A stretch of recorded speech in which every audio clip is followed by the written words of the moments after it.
زلزلے کیوں آتے ہیں؟ السلام علیکم ناظرین۔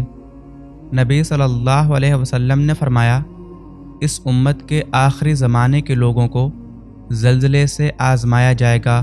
اگر یہ لوگ توبہ کر لیں گے تو اللہ ان کی توبہ قبول فرمائے گا، لیکن اگر یہ دوبارہ اسی گناہ میں مبتلا ہوں گے تو اللہ تعالیٰ دوبارہ ان پر زلزلے بھیجے گا، ان پر پتھر برسیں گے، زمین پھٹے گی اور لوگ زمین میں دھنس جائیں گے اور چہرے بدل جائیں گے، اور اللہ ایک خوفناک کڑک نازل فرمائے گا۔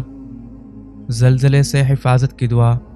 حضرت ابو ہریرہ رضی اللہ عنہ سے روایت ہے کہ رسول اللہ صلی اللہ علیہ وسلم زلزلے سے حفاظت کے لیے یہ دعا کیا کرتے تھے، اللہم انی اعوذ بعظمتک ان اغتال من تحتی۔